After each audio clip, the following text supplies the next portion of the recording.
الحمد لله نحمده ونستعينه ونستغفره ونؤمن به ونتوكل عليه ونعوذ بالله من شرور أنفسنا ومن سيئات أعمالنا من يهده الله فلا مضل له ومن يضلل فلا هادي له وأشهد أن لا إله إلا الله وحده لا شريك له وأشهد أن محمدا عبده ورسوله أما بعد فإن خير الحديث كتاب الله وخير الهدي هدي محمد صلى الله عليه وسلم وشر الأمور محدثاتها وكل محدثة بدعة وكل بدعة ضلالة وكل ضلالة في النار. أعوذ بالله من الشيطان الرجيم.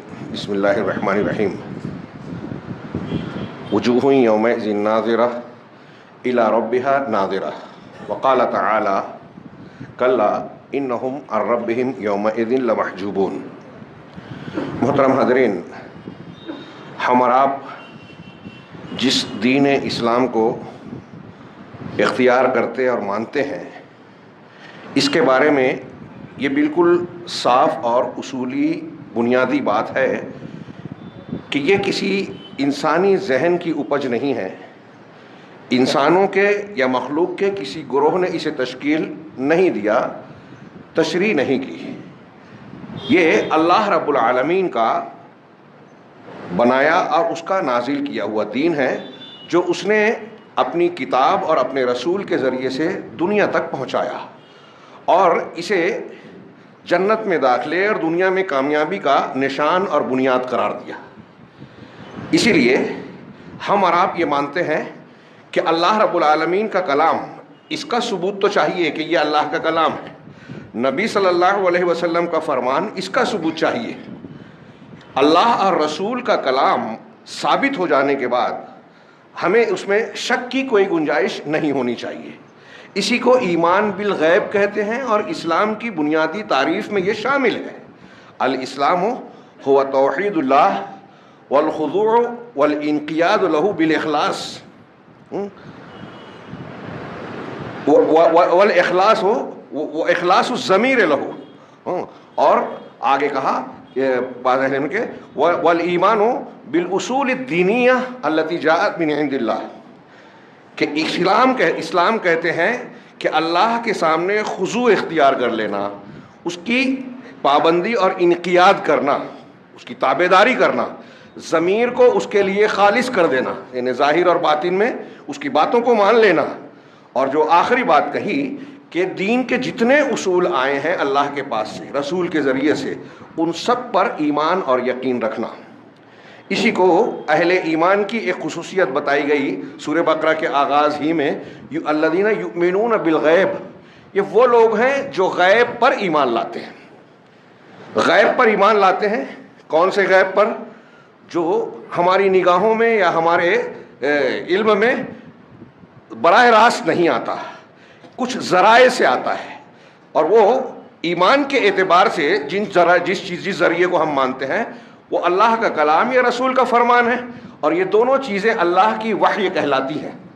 یعنی دین کا انحصار وحی الہی پر ہے، کسی انسان کے قیاس پر، اس کی فکر پر، لوگوں کے تجربات و مشاہدات پر نہیں ہے. یہ دین اللہ تبارک و تعالیٰ کی وحی پر منحصر ہے. اسی لیے امام بخاری بتاتے ہیں کہ انہوں نے صحیح بخاری جب لکھی تو سب سے پہلے کتاب الوحی کا ذکر کیا، یہ بتانے کے لیے کہ پورا دین آگے جو ایمان، علم، نماز، طہارت، روزہ، حج، زکوٰۃ، ساری چیزیں آ رہی ہیں، یہ سب ہم کو وحی الہی کے ذریعے سے ملی. اور وحی الہی اگر نہ ہو تو یہ ساری چیزیں غائب ہو جائے گی. اس میں انسان کا اپنا دخل نہیں ہے. یہ بات دین کے اصولوں میں سے ہے.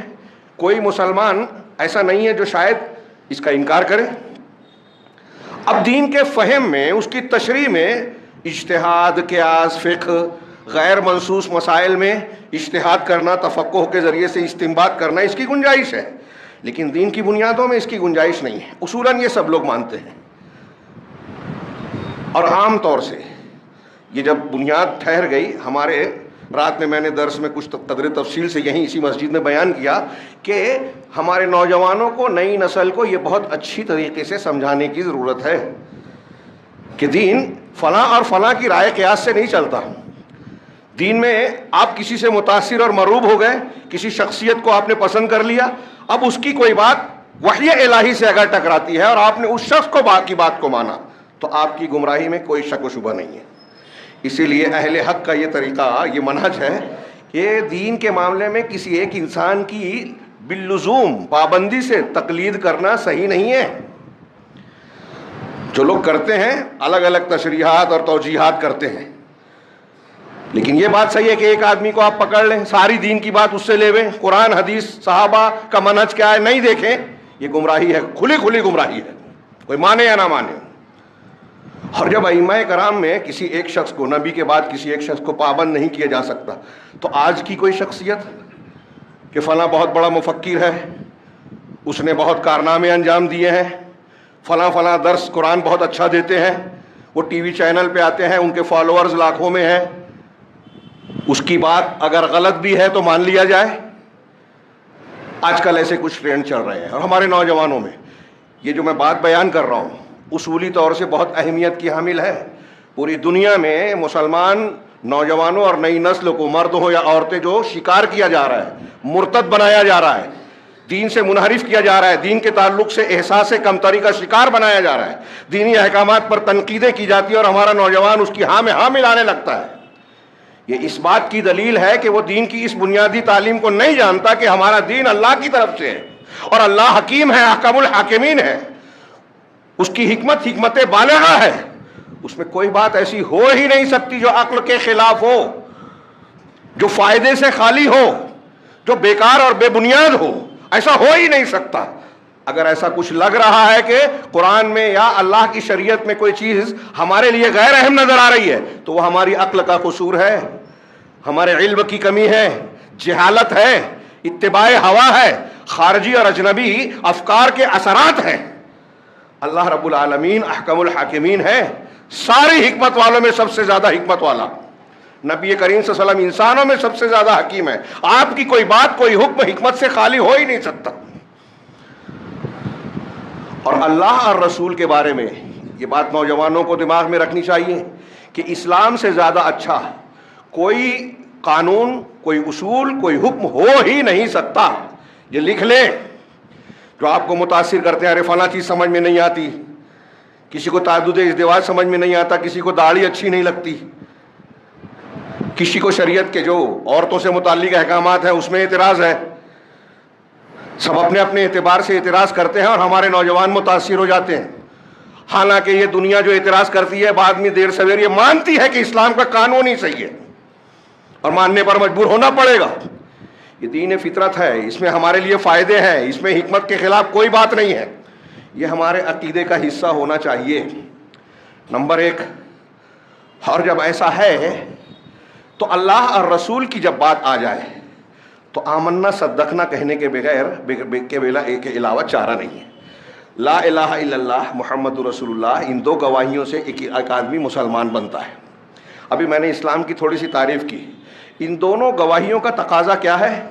کھلے طور سے اس کا تقاضا یا اس کے ماننے کا حصہ یہ ہے کہ آپ جو اللہ نے اور رسول نے جو خبریں دی ہیں اس کی تصدیق کرے، سچ مانے دل سے کہ یہ غلط نہیں ہو سکتی.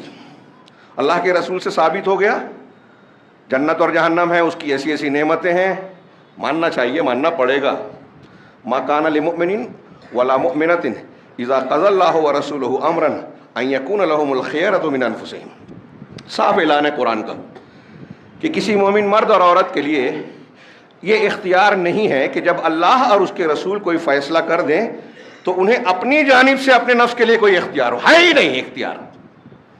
اللہ رسول نے کہہ دیا، بس حرف آخر، ماننا پڑے گا، ورنہ مومن نہیں. یہ اختیار ہی نہیں دیا گیا.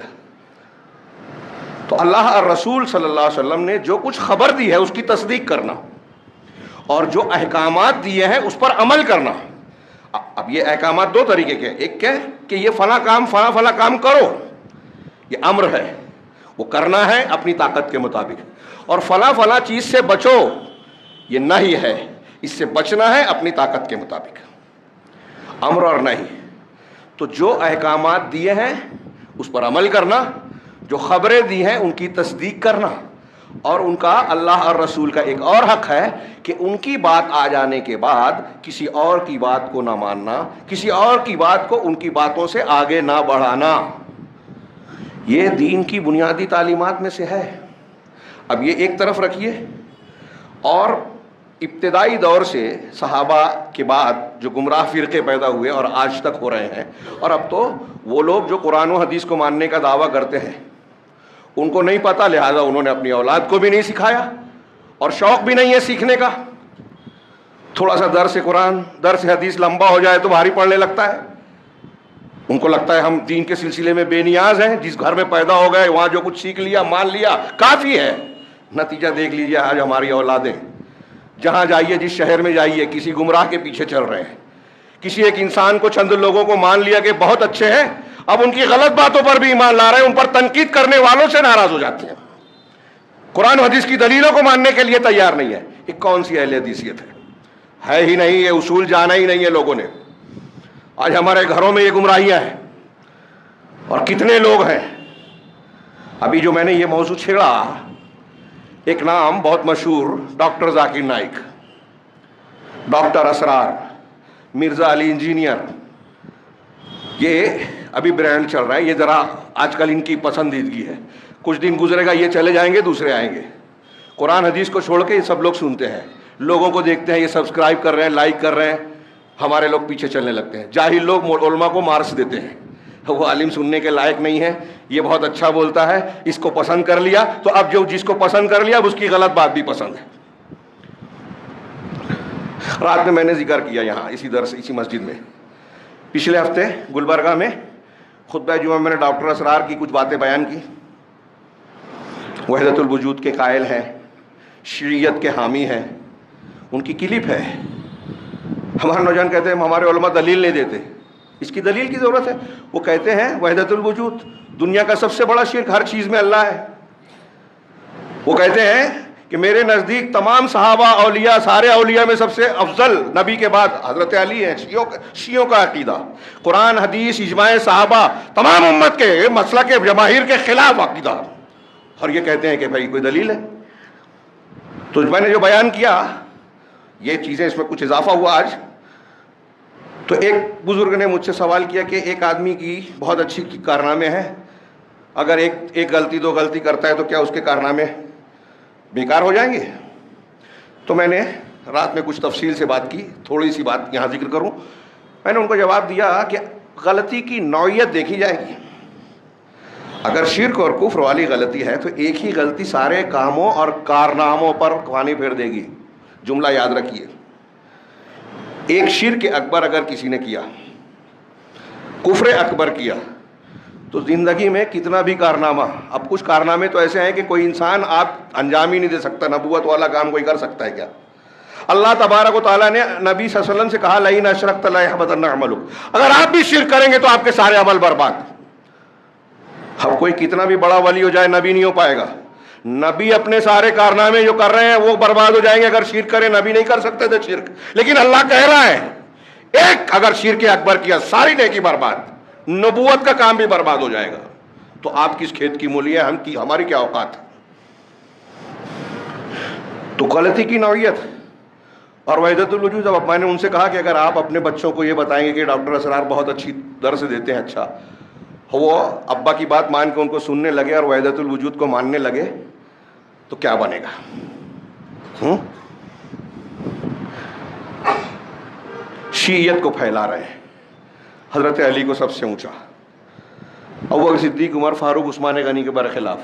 انہوں نے خود لکھا کہ میرے سامنے جب ایران میں گئے، خمینی کی درگاہ پر، خمینی کی قبر پر زیارت کی، پھر ایک عالم سے بات کی تو انہوں نے کہا خلفائے ثلاثہ جو ہے غاصب تھے، ابوبکر صدیق، عمر فاروق، عثمان، چپ تھے وہاں ڈاکٹر اسرار۔ یہ ان کی غیرت ہے ایمان کی۔ ہمارے لوگ پتہ نہیں کیسے متاثر ہوتے ہیں۔ اگر اچھی تقریر اور کارنامے ہی کی بنیاد پر کسی کو ماننا ہے تو دنیا کا کوئی مذہب اچھے مقررین سے اور اچھے کارناموں سے خالی نہیں ہے۔ آج بڑے بڑے یورپ اور امریکہ میں ذہین ترین لوگ ہیں، دانشور ہیں، بڑے کارنامے والے، اس وجہ سے ان کی غلط باتوں کو صحیح مانیں گے؟ معیار پہلے دیکھیے، اصول کیا ہے، کس چیز کو ماننا ہے، کس کی بنیاد پر ماننا ہے۔ ہم ائمہ کرام، ائمہ اربع ہوں، دوسرے ائمہ ہوں، محدثین ہوں، اگر ان کی بات قرآن حدیث کے خلاف پڑ جائے تو ہمارا مسلک، منہج اور مسلمانوں کا اصول ہے کہ قرآن حدیث کو مانا جائے گا، ان کی نہیں۔ اور یہ لوگ جو عالم بھی نہیں ہے، جو آدھی ادھوری باتیں عقیدے کے سلسلے میں جن کے انحرافات عظیم الشان ہیں، ان سے ہمارے نوجوان متاثر ہو رہے ہیں۔ اب میں نے ڈاکٹر ذاکر کا نائب کا نام لیا، وہ تعریف کرتے ہیں، اہل حدیثوں پہ تنقید کرتے ہیں، اہل حدیث نام پہ تنقید کرتے ہیں، اہل السنہ جو قرآن حدیث سے مستفاد ہے، صحابہ جس کا استعمال کرتے تھے، تمام محدثین ائمہ کرام جس کا استعمال کرتے تھے، ان کو یہ غلط کہہ رہا ہے۔ اور ہمارا کچھ طبقہ کہنے لگتا ہے ہاں برابر، انحراف ہے یہ منہج سلف سے۔ پھر وہ تعریف کرتے ہیں ڈاکٹر اسرار کی، جن کے یہاں وحدت الوجود ہے۔ وحدت الوجود بار بار میں ذکر کرتا ہوں اس لیے کہ ہمارے یہاں، ہمارے حلقوں میں تصوف کے راستے سے آج اس کا بہت بول بالا ہے، بہت سے لوگ مانتے ہیں، سمجھتے نہیں ہیں۔ یہ فضائل اعمال کے نام پہ وحدت الوجودی قصے کہانیاں سنائی جاتی ہیں، ہر چیز میں اللہ ہے۔ ہمارے یہاں کے بڑے بڑے علماء، بڑے ادارے، دیوبند کے مفتی صاحب نے ناندیڑ میں اسٹیج پہ کہا کہ ہر چیز میں اللہ ہے، یہاں تک کہ ہندو جس مورتی کو پوجتا ہے اس میں بھی اللہ ہے۔ اس کے نتائج کیا نکلتے ہیں؟ یہ ابن عربی کا قول ہے، جس کو شیخ اکبر کہتے ہیں ہمارے یہاں دیوبندی بریلوی۔ ہر چیز میں اللہ ہے، کتے بلی میں بھی نعوذ باللہ ہے۔ اور جب ہر چیز میں اللہ ہے تو جو بات کہہ رہا ہے وہ سب اللہ کا کلام ہے۔ میں جو بول رہا ہوں وہ اللہ کا کلام، آپ جو بول رہے ہیں وہ اللہ کا کلام، جانور چڑیا پرندے جو بول رہے ہیں وہ اللہ کا کلام، کیونکہ سب میں اللہ ہے۔ اس سے گھناؤنا شرک اور اس سے گھناؤنا کفر دنیا میں ہے ہی نہیں۔ جو یونانی فلاسفہ ہندوؤں کا عقیدہ ہے، ہندوؤں میں ایک بڑے طبقے کا، جو ان کا اصلی شنکراچاریہ گزرا ہے، اس نے وید کی تشریح اسی کی بنیاد پر کی ہے، وحدت الوجودی عقیدے کے نام پر۔ اور ہمارے ہاں اہل تصوف میں ابن عربی اس کا سربراہ، اس سے پہلے کے بھی کچھ لوگ گزرے، ابن فارس، حلاج وغیرہ۔ حلاج جو کہتا تھا انا الحق، میں ہی حق ہوں، میرے اندر اللہ ہے۔ ان کے کفر کا، قتل کا فتویٰ دیا ہے علماء نے، اور ڈاکٹر اسرار کہتے ہیں کہ وہ صحیح تھا، اور ڈاکٹر ذاکر نائک کہتے ہیں کہ وہ ڈاکٹر اسرار بہت اچھے ہیں، بہت صحیح ہے۔ ہمارا نوجوان دونوں کو پسند کرتا ہے۔ ابھی میرے موبائل میں ایک کلپ بھیجی کسی نے، میں نے آج کی جو قرآن کی آیت پڑھی اسی تناظر میں پڑھی۔ کلپ میں کیا ہے، کسی نے ڈاکٹر صاحب سے سوال کیا، مجھے یہ بات یاد رکھیے کہ کسی کی شخصیت سے کوئی پرخاش نہیں ہے۔ ہمارے یہاں لوگ چونکنے لگتے ہیں، ارے وہ پاکستان کے لوگ کہتے ہیں یہاں لاکھوں لوگ ان سے مسلمان ہوئے، لاکھوں، اور جو ہوئے ہیں ان کی بھی کیا حقیقت ہے اس کو بیان کرنے کی میں ضرورت نہیں سمجھتا، اگر مان لیجئے صحیح بھی ہے تو کیا اس بنیاد پر ان کی قرآن و سنت کی باتوں کو ہم قبول کر سکتے ہیں یا کرنا چاہیے؟ جواز ہوتا ہے؟ اول تو وہ کارنامے ہے نہیں، مان لیے جائیں، مان لیے جائیں، اس تفصیل میں جانے کی ضرورت، شخصی طور سے ہمیں کچھ نہیں کہنا، لیکن یہ ایک اصول ہے۔ آپ پڑھیں گے علماء سلف کے یہاں، محدثین کے یہاں، کہ اگر کوئی گمراہ ہے، کسی کے اندر غلطی ہے تو اس کی غلطی اگر اس تک ہے تو بس لوگوں میں غلطیاں ہیں تو غلطی بتا دی جائے گی، لیکن کسی شخصیت کی وجہ سے لوگ متاثر ہیں جس کے اثرات لوگوں پر پڑ سکتے ہیں شرک اور بدعت اور خرافات کی حیثیت سے، تو اس شخص کا نام لے کر اس کی گمراہی کو واضح کرنا علماء دین اور علماء حق کا فرض ہے۔ یہ میں نہیں کہہ رہا ہوں، قرآن حدیث کی تعلیمات کہہ رہی ہیں، ہمارے اسلاف نے کہا نام لے لے کے، پاگل نہیں تھے وہ، امام احمد، امام بخاری، سارے محدثین حدیث کے راویوں کو بولتے ہیں یہ ضعیف، یہ فلاں اور یہ فلاں۔ ان کے یہاں لکھا ہوا ہے، شرح السنہ پڑھیے، فضائل ابن عیاض کے اقوال بدعتیوں کے تعلق سے، کہ بدعتی آدمی اور میرے درمیان میں پسند کرتا ہوں لوہے کا قلعہ ہو۔ ہمارے اسلاف میں بعض ہیں، وہ ابو بکر نابلسی نے کہا کہ اگر میرے پاس 10 تیر ہوں، حاکم سے کہا، شیعہ فاطمی حاکم کے سامنے کہا، ہم اپنے کہنے کے لیے ڈرتے ہیں کہ اگر 10 تیر ہوں تو 9 سے میں رافضی کو ماروں گا، 1 سے یہودی کو ماروں گا، کیونکہ یہ رافضی یہودیوں کے کتے ہیں، اور آج پورے عالم اسلام میں ہم ان کی تائید کرتے ہیں۔ ڈاکٹر اسرار تعریف کرتے ہیں کہ ان کے اندر شجاعت ہے کربلا کی وجہ سے، نوجوان کو میسج دیتے ہیں، جھوٹی بات ہے، یہ غلط بات ہے تاریخی اعتبار سے بھی۔ یہ ہمیشہ یہودیوں کے کتے رہے ہیں، اور آج لوگ کہتے ہیں، ایک عرب نے کہا کہ یہودی رافضی یہودیوں کے کتے ہیں، اور ہمارے یہاں جو تحریکی ہیں وہ روافض کے کتے ہیں۔ آج ان کے بوجھ کو ڈھونے والے بن گئے ہیں، مسلمانوں میں، سنیوں میں، ان کے عقیدے، ان کی فکر کو عام کرتے ہیں۔ فلسطینیوں کے اوپر جو پورا عذاب آیا ہے اس کا سبب بننے والے یہ لوگ ہیں۔ اور یہ بات بھی میں یہاں جملہ بول دوں کہ جو موضوع میں نے چھیڑا ہے اس کا تعلق آپ یہ نہ سمجھیں کہ ہماری آج کل سے نہیں ہے، اللہ تعالیٰ کی رویت کی بحث کرنے جا رہا ہوں۔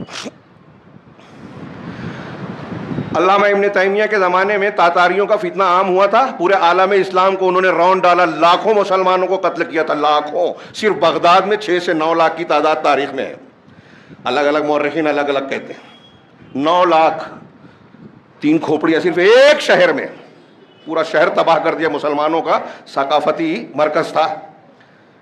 علامہ ابن تیمیہ اس کی وجوہات بیان کرتے ہیں کہ سب سے بڑی وجہ جو مسلمانوں پر یہ فتنہ ٹوٹا ہے، آفت آئی ہے، وہ مسلمانوں کی بدعات، خرافات، دین سے دوری ہے، جو آج کل ہمارے لوگ کو سمجھ میں نہیں آتی۔ وہ اس کو الزام دے گا، وہ اس کو الزام دے گا، خود جو ہے بے نمازی ہیں، خود بدعقیدہ ہیں، شرک اور بدعت پر بحث بھی نہیں کرنا چاہتے جو اصل وجہ ہے۔ بدعت کرو، شرک کرو، سب ایک ہو جاؤ، ایک کبھی نہیں ہو پائیں گے۔ شرک اور بدعت کے ہوتے ہوئے اللہ کی رحمت کبھی نہیں ملے گی۔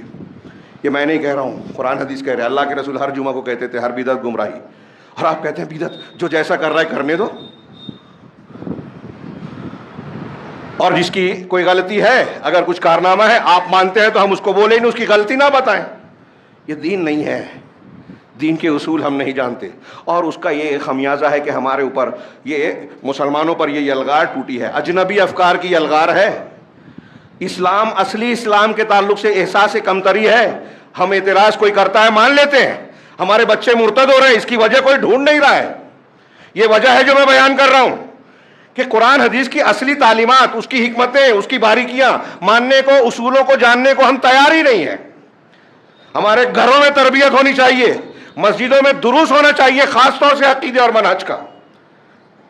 اگر ہوتا بھی ہے تو لوگوں کو فرصت نہیں ہے، موبائل سے فرصت نہیں ہے، گپوں کی مجلس سے فرصت نہیں ہے، ان کے نزدیک دنیا کے کاروبار دین سے زیادہ اہم ہیں، اور دین کی طرف آئیں گے تو سوشل میڈیا پر یہ گھاس پھوس کھائیں گے، سڑی چیزوں کو، غلط چیزوں کو اختیار کریں گے۔ میں جس کلپ کی بات کر رہا تھا اس میں ڈاکٹر ذاکر نائک سے کسی نے سوال کیا، 2 ہے، اب ایک ہی کے لیے ٹائم نہیں بچا۔ کسی نے سوال کیا کہ کیا قیامت میں یا جنت میں مسلمان اور مومنین اللہ کا دیدار کریں گے؟ ڈاکٹر ذاکر نائک نے ایسا جواب دیا جو میرے علم کے مطابق امت میں کوئی نہیں مانتا، بدعتی بھی نہیں مانتے، جو اہل حق ہیں۔ ایک بات تو انہوں نے کہی کہ ہاں مومنین کا دیدار ہوگا، جنت میں جنتیوں کو دیکھیں، لیکن جنتی لوگ سب نہیں دیکھیں گے۔ کلپ ہے، کوئی چاہے گا تو مجھ سے لے سکتا ہے بعد میں۔ سب جنتی نہیں دیکھیں گے اللہ کو، جو اونچے درجے کے اعلیٰ معیار کے ہوں گے وہ دیکھیں گے، سارے مومنین نہیں دیکھیں گے۔ پھر انہوں نے ایک بات ایسی کہی، اس میں ایک لفظ میری سمجھ میں نہیں آیا، انگریزی کا شاید استعمال کیا، اسٹیٹ یا کیا، کہ جو دیکھیں گے بھی، ہم چاہتے ہیں کہ اللہ کو دیکھیں، لیکن جو دیکھیں گے تو اسٹیٹ نہیں دیکھیں گے، ایسا کچھ جملہ انہوں نے کہا، جس کا معنی میں نے سمجھا کہ سامنے سے یا آنکھوں سے نہیں دیکھیں گے۔ پھر اس کے بعد انہوں نے دلیل دی، سورہ شورا کی آیت جو مشہور ہے، لیس کمثلہ شیء وہو السمیع العلیم ولم یکن لہ کفوا احد، یہ 2 الگ جگہ سے دی کہ اللہ کے مثل کوئی نہیں ہے، اور وہ سننے والا دیکھنا، اللہ کے جیسا کوئی ہے ہی نہیں، بالکل صحیح بات ہے۔ اس کا کوئی کف نہیں ہے، مکافی نہیں ہے، بالکل صحیح بات ہے۔ لیکن اللہ کے دیدار کے تعلق سے جو انہوں نے بات کہی، 2 باتیں غلط ہیں اس میں، اور یہاں یہ بھی دھیان رہے کہ یہ چھوٹا موٹا مسئلہ بھی نہیں ہے، اور یہ چھوٹا نہیں ہے۔ اس کے لیے میں نے ہاتھ میں کاغذ لیا ہے کہ آپ کو 2-4 نمونے بتاؤں ہمارے اسلاف میں، اور میرے علم کے مطابق مسلمانوں کے اسلامی عقیدے کو بیان کرنے والی کوئی کتاب آپ کو ایسی نہیں ملے گی جس میں یہ بات نہ ہو۔ الفاظ الگ ہوں گے، لیکن اہل سنت کا اتفاق ہے کہ سارے مومنین قیامت میں، میدان محشر میں بھی اور جنت میں بھی اللہ کا دیدار کریں گے، سارے مومنین۔ چھوٹے بڑے نہیں. اور یہ جو کہا کہ آنکھ سے نہیں دیکھیں گے یا کیا انہوں نے جو بھی کہا, عیانن دیکھیں گے, عیانن کھلی آنکھوں سے دیکھیں گے.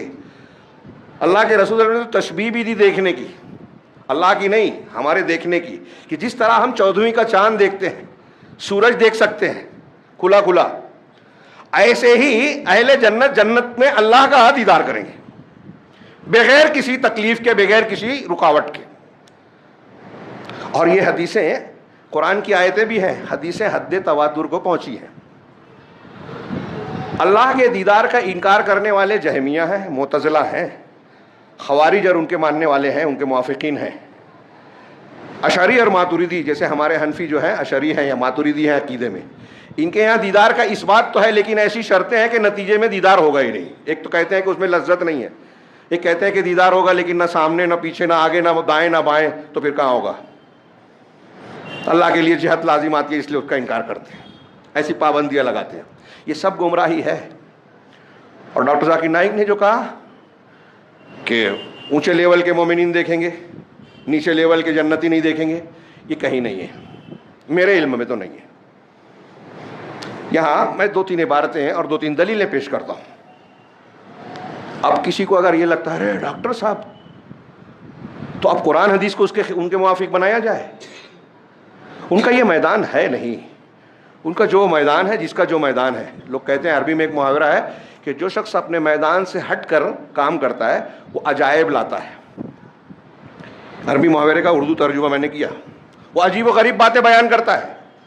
اور یہی حال ہے آج کے ان مفکرین مبلغین اسلام کا. ان کو عرب لوگ متعالم کہتے ہیں, یعنی وہ عالم جو عالم ہے نہیں, عالم بنتا ہے. داعی ہے نہیں, دعوت کا اور عالم بننے کا مطلب اظہار کرتا ہے. ٹھیک ہے, ان کا جس کو جتنا معلوم ہے, بلغوا انی ولو, اگر آپ کو ایک آیت معلوم ہے ایک آیت پہنچائیے, آپ فتوے مت دیجیے. آپ کا جو میدان نہیں ہے اس میدان میں کام مت کیجیے. اور یہ قیامت کی نشانیوں میں حدیثوں میں ثابت ہے, سلف سے اقوال سے ثابت ہے کہ اصاغر جاہلوں سے عالموں کو چھوڑ کر لوگ ان کو عالم کا درجہ دے کے علم لیں گے, فتویٰ پوچھیں گے. علماء اٹھ جائیں گے یا ہوں گے بھی تو ان کی بجائے دوسروں سے لیں گے. اور یہی چل رہا ہی ہے. آپ کمپیریزن کیجئے ہندوازم, اسلام, فلاں اور اسلام, اچھی بات ہے, فتوے مت دیجیے احکامات میں. اور عقیدے میں یہ عقائد میں نے آپ کو شروع میں اصول بتایا, قرآن حدیث پر منحصر ہے. فرشتوں کے تعلق سے ہم کو کچھ نہیں معلوم, غیب ہے, یؤمنون بالغیب, غیب پر ایمان لانے کے بارے میں اصول کیا ہے, ہمیشہ پھر سے دھیان میں رکھیے. قرآن حدیث میں جتنا آیا ہے, جو آیا ہے اتنا ہی مانیں گے, نہ اس سے زیادہ نہ اس سے کم. زیادہ بھی گمراہی, کم بھی گمراہی. اور جتنے گمراہ فرقے ہیں آج بھی اور پہلے بھی, انہوں نے یہی غلطی کی. کم کیا یا زیادہ کیا, قرآن حدیث کے سامنے کبھی عقل کو اصول بنایا, کبھی جذبات کو صوفیوں نے جیسے بنایا, کشف و کرامت فلاں فلاں, جذبات کو بنیاد بنایا, ہوائے نفس کو بنیاد بنایا. ساری گمراہی کی بنیاد یہی ہے. اور کسی شخصیت کو بڑا مان لیا تو اب اس شخصیت کو اپنا مرکز مان لیا. قرآن حدیث کے مقابل بھی اگر وہ کوئی بات کہہ رہا ہے تو پیر صاحب نے کہا, فلاں بزرگ نے کہا. اب وہ تو پیر اور علماء تھے, آج تو جاہلوں کے پیچھے لوگ چل رہے ہیں. کتنی بڑی گمراہی کی بات ہے. امام احمد بن حنبل رحمہ اللہ کا قول, انہوں نے اصول السنہ, اصول سنت عقیدے کو بھی کہتے ہیں, دین کی بنیادیں. سنت عقیدے میں بھی سنت ہے جیسے احکام میں ہے. اور السنہ کے نام سے عقیدے کی کتابیں لکھی ہے سلف نے کئی, اس لیے کہ عقیدے میں بھی لوگوں نے سنت کی خلاف ورزیاں کی ہیں, اس میں بھی کی ہے. ہمارے یہاں بہت سے لوگ یہ صوفی اشعری ماتریدی اللہ کو عرش پر نہیں مانتے, اللہ کے کلام کو نہیں مانتے, اس کی تشریح تعویل کرتے ہیں, تحریف کرتے ہیں, کلام نفسی کہتے ہیں اشعریت ماتریدیت.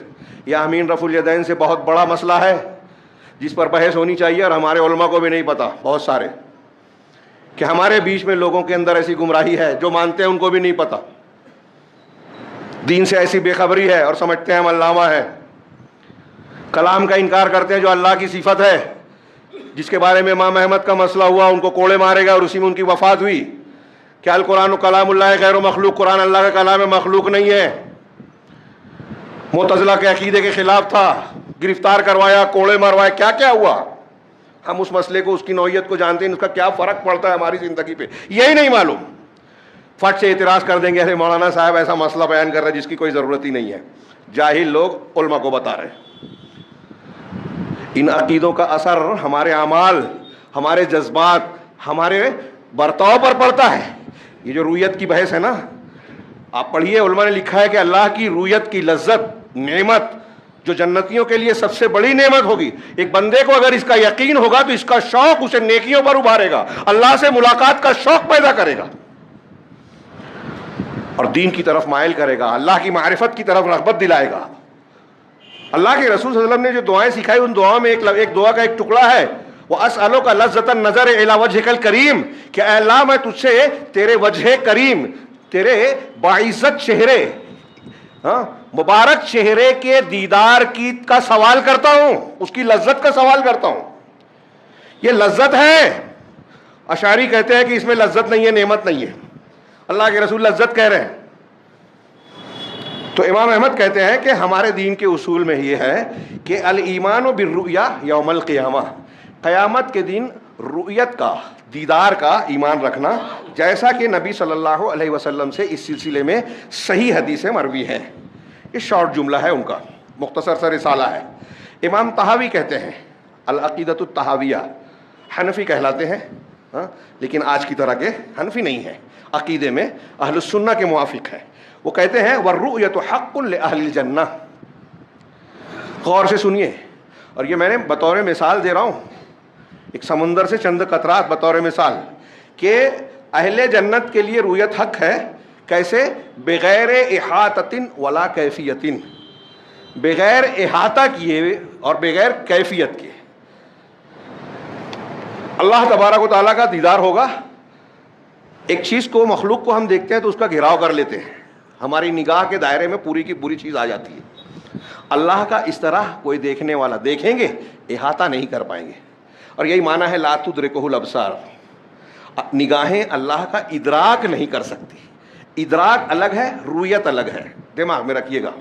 کچھ لوگ اس سے دلیل دیتے ہیں کہ اللہ کا دیدار نہیں ہوگا. ادراک الگ ہے. اس کی دلیل دیتے ہوئے اہل علم نے بیان کیا کہ قرآن میں خود ہے کہ موسیٰ علیہ السلام جب بنی اسرائیل کو لے کر گئے، فرعون پیچھے سے آیا اپنا لشکر لے کر، تو قرآن کہتا ہے فلما تراءى الجمعان، جب دونوں گروہوں نے ایک دوسرے کو دیکھ لیا، تراءى رؤیت سے، رؤیت ہو گئی دونوں کی. فرعونیوں نے بنی اسرائیل کو، اور بنی اسرائیل جو حضرت موسیٰ علیہ السلام کے ساتھ تھے، انہوں نے فرعونیوں کو دیکھ لیا. تراءى الجمعان قال اصحاب موسیٰ، تو اصحاب موسیٰ نے کہا، موسیٰ کے ساتھیوں نے، کہ انا لمدرکون، اے موسیٰ ہم تو گھیر لیے گئے، ہمارا ادراک کر لیا گیا. دونوں نے دیکھا اور کہا کہ ادراک کر لیا گیا، گھیر لیے گئے. تو اللہ تعالی موسیٰ نے کہا کلا، ایسا ہرگز نہیں ہو سکتا. ہاں دکھ رہے ہیں لیکن گھیر نہیں پائیں گے، ادراک نہیں کر پائیں گے. کیوں؟ ان معی ربی سیہدین، میرے ساتھ میرا رب ہے جو مجھے راہ دکھائے گا، راستہ دے گا. اس آیت سے استدلال کیا کہ رؤیت الگ ہے، ادراک الگ ہے. اور اللہ نے کہا لا تدرکہ الابصار، نگاہیں اس کا ادراک نہیں کر سکتی. اور یہی دوسری دلیل بھی جو معتزلہ دیتے ہیں، اور آپ کے دماغ میں بھی ہوگی بہت سے سننے والوں کے، کہتے موسیٰ علیہ السلام نے طور پر جانے کے بعد کہا تھا کہ اے اللہ میں تجھے دیکھنا چاہتا ہوں، ارینی انظر الیک، تو مجھے دکھا، میں تیری طرف دیکھوں، تیرا دیدار کروں. تو اللہ نے کہا قال لن ترانی، تو مجھے ہرگز نہیں دیکھ سکتا. کہتے دیکھیے ہرگز ہے مطلب کبھی نہیں، تو مرنے کے بعد جنت میں بھی نہیں. حالانکہ قرآن میں ایسی مثال ہے کہ یہودی کبھی جب موت کی تمنا نہیں کریں گے، لیکن جنت جہنم میں جا کے تمنا کریں گے کہ ہمیں موت دے دے. ایسی اور بھی مثالیں قرآن کی ہیں، ٹائم نہیں ہے یہاں. تو موسیٰ علیہ السلام نے کہا، تو اللہ نے کہا کہ تو دیکھ نہیں سکتا. وَلَكِنْ انظُرْ إِلَى الْجَبَلِ، لیکن اے موسیٰ تو پہاڑوں کو دیکھ، اس پہاڑ کو دیکھ، طور کو. فَإِنِ اسْتَقَرَّ مَكَانَهُ فَسَوْفَ تَرَانِي، اگر یہ پہاڑ اپنی جگہ ٹھہر گیا، جمع رہا، تو پھر تو مجھے دیکھ پائے گا. فَلَمَّا تَجَلَّى رَبُّهُ لِلْجَبَلِ، یہ قرآن کی آیت ہے سورہ اعراف میں. پھر جب تم اس کے رب نے تجلی کی پہاڑ کے لیے، جَعَلَهُ دَكَّا، تو وہ ریزہ ریزہ بنا دیا اسے، وہ ٹوٹ کر مٹی اور چورا بن گیا، ریزہ ریزہ ہو گیا. وَخَرَّ مُوسَىٰ صَعِقًا، اور موسیٰ علیہ السلام بے ہوش ہو کر گر پڑے. تو اس سے دلیل دیتے ہیں کہ دیکھیے اللہ کہہ رہا ہے دیکھ نہیں سکتے. اہل علم نے کہا کہ اس سے ثابت ہوتا ہے کہ دیکھ سکتے ہیں. پہلی بات تو یہ کہ موسیٰ علیہ السلام ایک پیغمبر ہے. اللہ کا دیدار اگر غلط ہوتا، ناممکن ہوتا، تو پیغمبر یہ دعا کرتے ہی نہیں.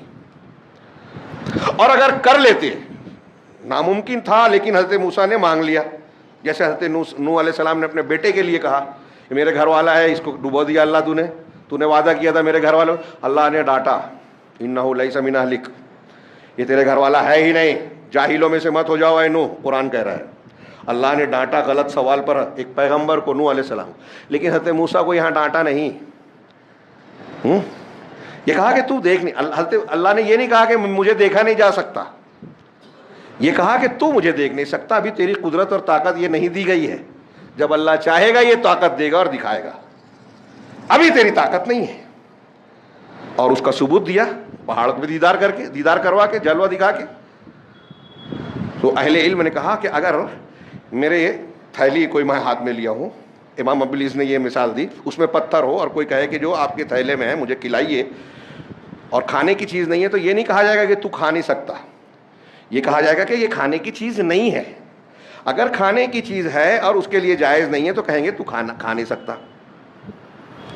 حضرت موسیٰ علیہ السلام کو اللہ نے یہ نہیں کہا کہ مجھے دیکھا نہیں جا سکتا، یہ کہا کہ تو نہیں دیکھ سکتا. پھر پہاڑ کو تجلی کی اور ثبوت دیا کہ یہ پہاڑ اتنا مضبوط ہے، جبکہ انسان تو گوشت پوشت خون کا مجموعہ ہے، یہ پہاڑ ٹک نہیں سکا اللہ کی تجلی کے سامنے، تو آپ کیسے تاب لا پاؤ گے؟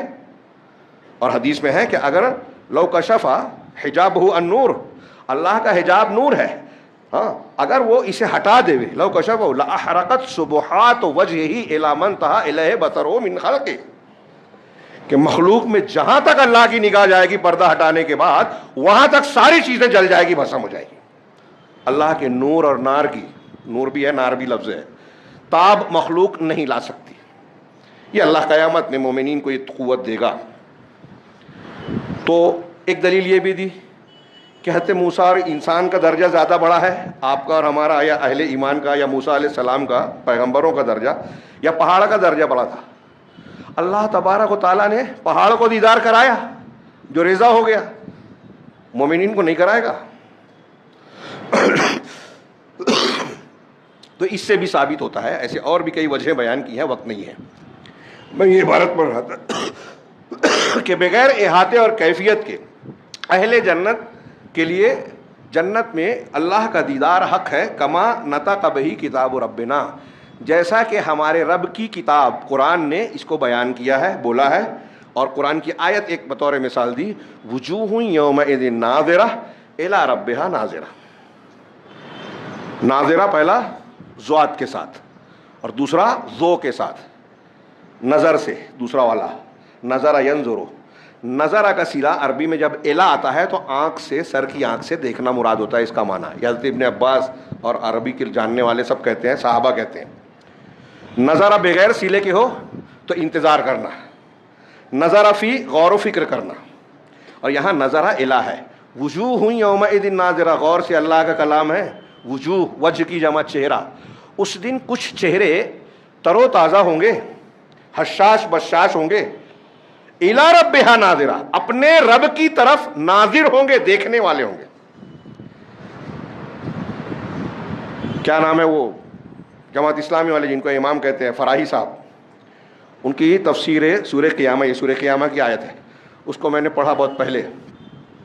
تو اس میں لکھتے ہیں کہ یہاں کچھ لوگ اس آیت کے ضمن میں اللہ کے دیدار کی اور اس کی بحث کرتے ہیں. غیر ضروری، میرے الفاظ میں فرق ہو سکتا ہے لیکن قریب معنی یہی ہے کہ جس چیز کو قرآن حدیث نے چھیڑا نہیں، بتایا نہیں، اس کو بلا وجہ اس کو کیوں چھیڑنا، بولنا، اس طرح کا اس مفہوم کی بات کی ہے، غیر ضروری قرار دیا. کتنی جہالت کی بات ہے، اور لوگ انہیں امام کہتے ہیں. بہت زیادہ عربی داں، صحابہ سے زیادہ عربی جانتے تھے. حضرت ابن عباس کہتے ہیں اس آیت کے ضمن میں کہ نظر الگ ہے، جو چہرے کی جو آنکھ ہوتی ہے اس کے ساتھ دیکھنا.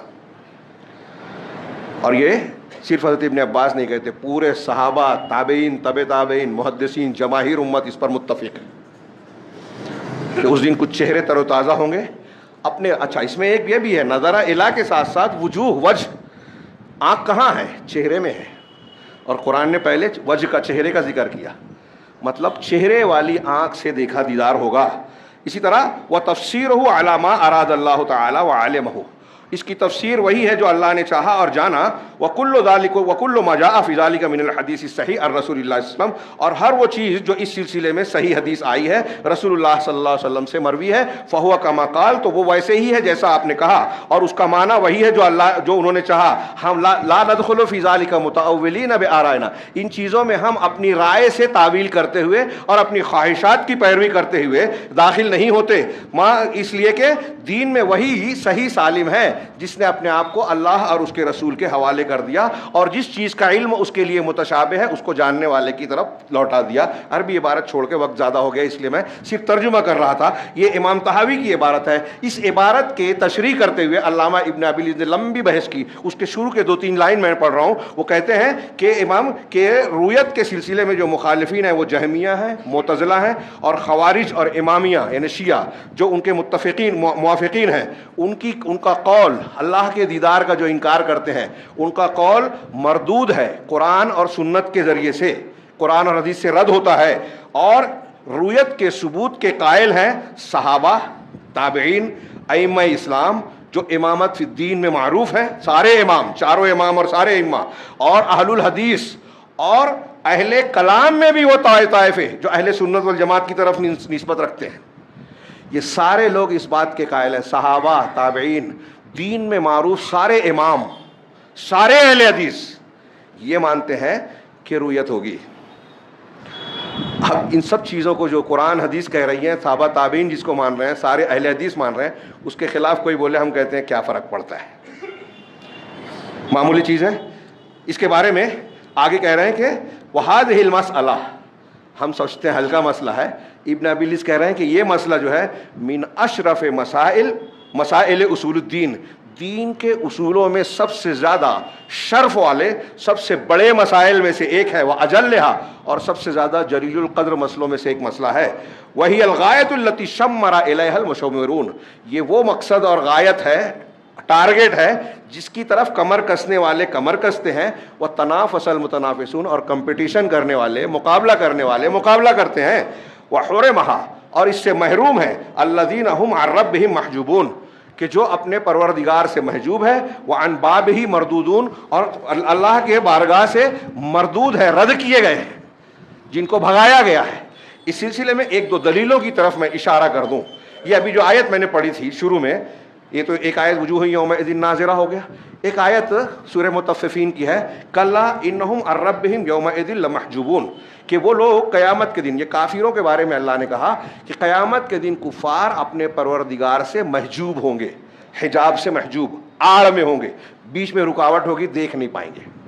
امام شافعی اور بعض سلف کہتے ہیں کہ جب کافروں کے بارے میں اللہ یہ کہہ رہا ہے قرآن میں کہ وہ رب کے دیدار سے محروم رہیں گے, ان کے اور اللہ کے درمیان حجاب ہوگا, یہ کافروں کے لیے بطور سزا ہے. تو اس کا الٹا معنی کیا ہوا کہ مومنوں کے لیے دیدار ہوگا, یہ اہل ایمان کے لیے انعام ہوگا. اگر مومنوں کا بھی دیدار نہیں ہوگا اگر, تو اس آیت کا بے مطلب کوئی مطلب ہی نہیں ہوا. آپ کہہ رہے ہیں کہ مومن بھی نہیں دیکھیں گے, قرآن کہہ رہا ہے کافر نہیں دیکھیں گے, تو پھر قرآن کو صرف کافروں کے لیے کہنے کا مطلب کیا ہوگا؟ کافر اللہ سے حجاب میں ہوں گے, آڑ میں ہوں گے, دیکھ نہیں پائیں گے, اس کا مطلب مومنین دیکھیں گے. اس سے ثابت ہوا. اور پھر اس کے علاوہ اللہ رب العالمین نے قرآن میں یہ بھی فرمایا کہ الذین احسنوا الحسنى وزیادہ, جن لوگوں نے احسان کیا اللہ کے ساتھ, بندوں کے ساتھ, دونوں کا معنی اپنے اپنی جگہ ہے, ہاں, تو ان کے لیے حسنہ ہے, جنت ہے. وزیادہ, زیادہ کیا ہے؟ زیادہ ہے, اللہ کے رسول صلی اللہ علیہ وسلم نے فرمایا کہ زیادہ سے مطلب اللہ کے وجہ کریم کا دیدار ہے. اللہ کے نبی صلی اللہ علیہ وسلم سے تقریباً 30 صحابہ نے حدیثیں نقل کی, 30 صحابہ نے, کہ اللہ کا دیدار ہوگا. حد تواتر کو پہنچی ہوئی ہے.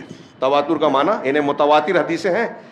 ہر طبقے میں, تواتر اس روایت کو کہتے ہیں, ہر طبقے میں اتنے سچے راوی کہ جن کا جھوٹ پر غلطی سے بھی عادتاً بھی اتفاق کرنا محال ناممکن ہو.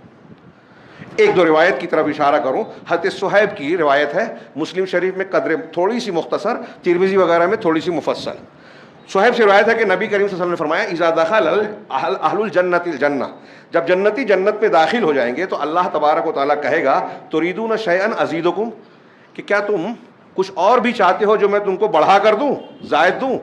تو جنتی کہیں گے الم تبیض وجوہنا الم تدخلنا الجنہ وتنجنا من النار، کہ کیا تو نے ہمیں جو ہے ہمارے چہروں کو روشن نہیں بنا دیا، کیا تو نے ہمیں جنت میں داخل نہیں کر دیا، جہنم سے نجات نہیں دے دی۔ یہی کیا کم ہے، بہت ہے۔ یہ جنت ہے جہاں تمنائیں ختم ہو جائے گی، دنیا میں تمنا کچھ بھی مل جائے نہیں ختم ہوتی۔ یہ اس میں ہے کہ اللہ براہ راست پوچھے گا، ترمذی وغیرہ میں ہے کہ ندا دینے والا ندا کر کے پوچھے گا، دونوں میں تھوڑا سا الفاظ کا فرق ہے۔ بہرحال تو اللہ کہے گا اللہ تعالیٰ کی جانب سے فیکشف الحجاب، اللہ حجاب کو ہٹا دے گا۔ فما اعطوا شیئا احب الیہم من النظر الی ربہم، تو جنتیوں کو اپنے پروردگار کے دیدار سے بڑھ کر کوئی محبوب نعمت نہیں دی جائے گی۔ جنت کی کوئی نعمت قابل بیان نہیں ہے۔ جنت کی عورت کے سر پر دوپٹے کی جو لکڑی ہوگی وہ بھی دنیا اور دنیا کے اندر کی ساری نعمتوں سے زیادہ بہتر ہے، لیکن خود جنتیوں کے لیے جنت کی ساری نعمتوں سے زیادہ افضل اللہ کا دیدار ہوگا۔ یہ بیان کرنے کے بعد ایک روایت میں اپنی روایت میں زیادہ کیا کہ اللہ کے رسول صلی اللہ علیہ وسلم نے یہ حدیث بیان کرنے کے بعد قرآن کی یہ آیت پڑھی سورہ یونس کی، للذین احسنوا الحسنى وزیادہ، کہ جن لوگوں نے احسان کیا ان کے لیے حسنہ یعنی جنت ہے، اور زیادہ یعنی اللہ تبارک و تعالیٰ کا دیدار ہے۔ حضرت جابر، حضرت جریر وغیرہ کی روایت ہے کہ اللہ کے رسول صلی اللہ علیہ وسلم نے 14ویں کے چاند میں دیکھا کہ کیا اس چاند کو دیکھنے میں تم کو دقت محسوس ہو رہی ہے؟ کہا نہیں۔ کہا اسی طرح تم مومنین جو ہے قیامت میں اللہ تبارک و تعالیٰ کا دیدار کریں گے۔ آگے کا ایک جملہ کہ سلف کا اجماع مومنین کے قیامت کے دن دیدار کرنے کے سلسلے میں، تو علماء میں سے متعدد علماء نے اسے نقل کیا ہے کہ سلف کا اس بات پر اجماع ہے۔ ان میں ابن خزیمہ ہے، جبکہ وہ کہتے ہیں کہ اہل قبلتنا، ہمارے اہل قبلہ کے لوگ یعنی مسلمان صحابہ ہوں اور ان کے بعد سے جتنے بھی وہ لوگ جو ہمارے زمانے تک کے علماء ہوں، یہ ان میں سے کسی نے یہ اختلاف نہیں کیا اور شک نہیں کیا، ارتیاب میں نہیں پڑے۔ جملہ سنیے کہ وَلَمْ يَشُكُّوا وَلَمْ يَرْتَابُوا أَنَّ جَمِيعَ الْمُؤْمِنِينَ يَرَوْنَ خَالِقَهُمْ يَوْمَ الْقِيَامَةِ عَيَانًا۔ ان کے اس جملے میں ڈاکٹر ذاکر نائک کی دونوں باتوں کا رد ہے، کہ کہتے ہیں کہ اس میں کسی کا شک اور اختلاف نہیں ہے کہ سارے مومنین، جمیع المؤمنین، سارے مومنین، علامہ ابن تیمیہ نے بھی یہ کہا جمیع المؤمنین، یا اس قول کو میں پیش نہیں کر پاؤں گا، ٹائم بہت زیادہ ہو گیا۔ سارے مومنین اللہ تبارک و تعالیٰ کا دیدار کریں گے قیامت کے دن عیاناً، کھلی آنکھ سے۔ اب اس کی کیفیت کیا ہوگی ہم نہیں جانتے، اور اللہ کا احاطہ بھی نہیں ہوگا۔ ابن زمینین کہتے ہیں کہ اہل سنت میں سارے لوگوں کا یہ عقیدہ ہے کہ مومنین اپنے پروردگار کو آخرت میں دیکھیں گے، اور کفار اور مشرکین اس سے حجاب میں ہوں گے، نہیں دیکھ پائیں گے۔ پھر وہی دلیل نقل کی۔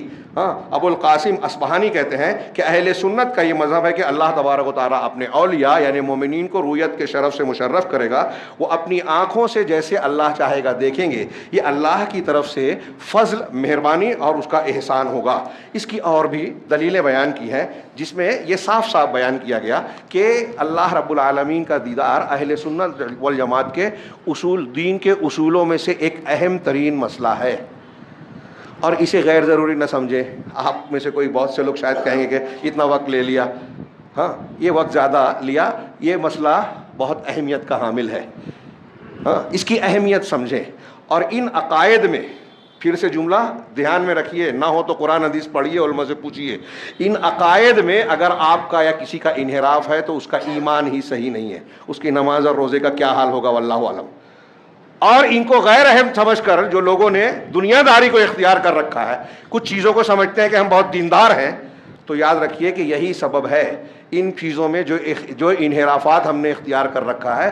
کہیں غزہ میں مارے جا رہے ہیں، کہیں بہرائچ میں فساد ہو رہا ہے، کوئی سننے والا نہیں ہے۔ ابھی تازہ خبر ہے کہ انکاؤنٹر کر دیا گیا 2 لوگوں کا، یا جو بھی معاملہ ہوا ہو، یہ مستقل زخم لگ رہے ہیں، لیکن اس زخم کا جو علاج قرآن حدیث نے بتایا ہے کہ ہمیں توحید اختیار کرنا چاہیے، سنت کی اتباع کرنا چاہیے، اصل دین کو اختیار کرنا چاہیے، دین سے قربت اختیار کرنا چاہیے۔ ہم اصلاح معاشرہ اور دین کی باتیں بہت کرتے ہیں، فضائل پہ محنت کرتے ہیں، عقائد پر نہیں کرتے۔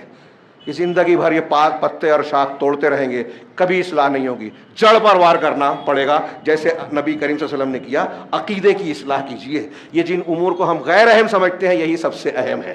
اللہ رب العالمین سے دعا ہے کہ وہ ہمیں دین کی بنیادوں کو درست کر کے پورے دین کو درست کرنے کی توفیق عطا فرمائیں، اور اس کی برکت سے دنیا کے فتنوں اور ہر قسم کے عذاب سے اللہ ہمیں محفوظ رکھے اور آخرت میں بھی اپنے عذاب سے محفوظ رکھے۔ اقول قولی ھذا واستغفر اللہ لکم سائر المسلمین وصلی اللہ علی نبینا محمد۔ بارک اللہ لنا ولکم فی القرآن المجید ونفعنا وإیاکم بالآیات والذکر الحکیم، انہ تعالی جواد کریم ملک بر رحیم۔